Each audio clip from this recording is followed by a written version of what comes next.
Today's trade was hello, by the way. Sorry, today's trade was different than the norm because I, instead of waiting for the 5 minute alert on the currency pair that I chose to trade, I actually used an alert, if you like, from a different currency pair. I do this quite often, but hadn't ever thought to make a video, and obviously today's occurrence meant that I can show you exactly what I've done. So basically, I'd gone through a set of charts here. I had cable up as well, which isn't open at the moment, and was trying to find my normal 30-minute alert near to the 6 a.m. candle. Couldn't get that on anything actually. So I'd opened up Euro Yen, which I don't normally open either.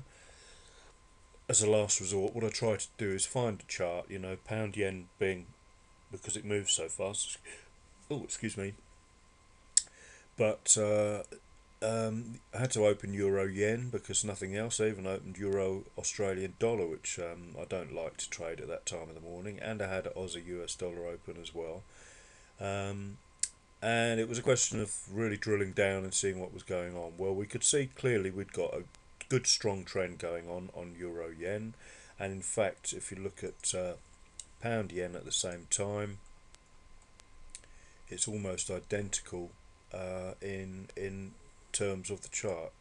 There's one, that's Euro Yen, and there is pound yen. If I move it across slightly, Euro Yen, pound yen.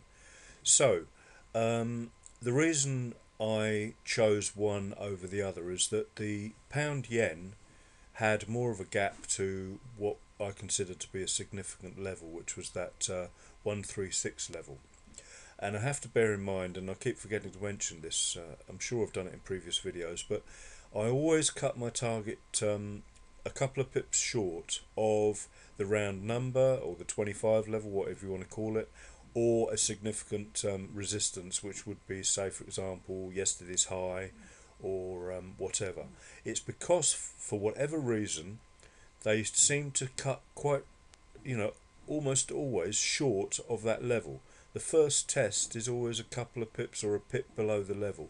So it's just another thing to mention, and I had to take that into account because whilst the euro yen gave me the perfect alert at the start of the close of the 9:10 candle, or the open of the 9:15, which was the screen one here.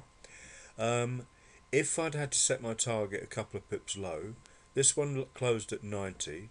Add a 3 or 4 pip spread, you're 94. It gives you a net 4 pips to the target. So that's important to take into account, because you can see you did probably get 5 pips, it went through it, or 6 pips even, but then it's crashed again, and you've got a whole hour or so to wait for the trade. And I have a strong rule, which is stay out, or pretty strict rule, which is stay out if you can't get a trade before about 9:30. And the reason for that is because I don't want to spend my whole life staring at charts. I'd rather get in and get 4 pips than sit around and then something goes wrong, because you see so many setups go wrong, and then you start to move into real discretionary territory and real stress, fear, greed, desperation, call it what you like. So that's part of my thought processes, is get in early, get what you can out of it, get what the charts will give you. And that's what an expression I've used, but that's exactly what I mean. There was not a lot going begging here, whereas pound yen, we had a better gap to the even when you take the spread into account, better gap to a potential target, that big 136 level.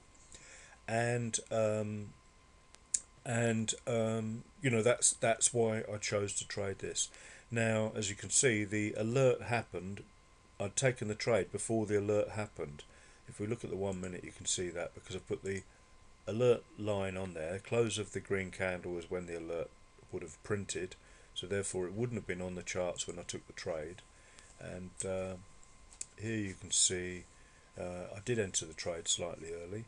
Now here's my thought processes here. You've got a strong trend down, which is that I think it was a 15-minute reversal. No, it wasn't. It was just a 5-minute reversal. Yeah, you've got a 5-minute reversal there. So I needed a 5-minute reversal to the long side. It wasn't going to give me one, but I was watching EJ anyway. So when EJ printed long, it was exactly the same time as that candle. And I'm on the 1 minute at this stage, wondering whether I should consider going as a result of that alert there. No thank you. But then trend analysis comes in, and this is where the line chart is so powerful. You can see your downtrend here: high, low, lower, high, lower, low, lower high. Well, it's a lower, low, lower high than that one. High, low, lower high, lower low, lower high, lower low, lower high, lower low, and then we've got an uptrend formed: low, high, higher, low, higher high, higher low, and higher high. And we were clearly using this as resistance, and this area had held as resistance and become support. And then, you know, that's good enough for me to enter that trade.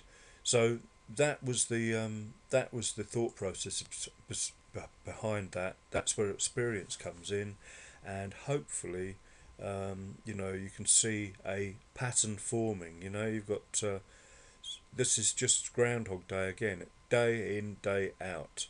These trades are there for you. You don't have to make 50 pips a trade. You don't, you know, 100 pips a trade and sit in trades all day long and hoping and praying that they do what they should be doing.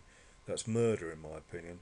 I'd rather be taken out for taking a slightly off plan decision, if you like, and tomorrow's another day, because this is a high probability method of trading. You know, there's the take profits, there's the stop below, a bit further down, but remember, than necessary probably, but remember you have to add the spread to it as well. So, you know, you got to think of all these things, and that comes with experience. Another 2B going on here as well. That was the low VIX Brandio. That was the trigger or poke bar. Once the price is closed above that there, then off you go. Check out the 2B video as well. That's what I mean by that. That's swing 1, swing 2. If you want to see the swing 1, swing 2, swing 3, and then the necessary break through that level, as I just said. So in fact, you could have used, in fact, if we use the precise measurements, precise levels, that was the trigger or poke bar, because that's the last one to close through it. And you can see the price has reacted to that level as well. Close through it, pull back, up it goes. So plenty of food for thought there. Another trade, another winner. Thank you for watching.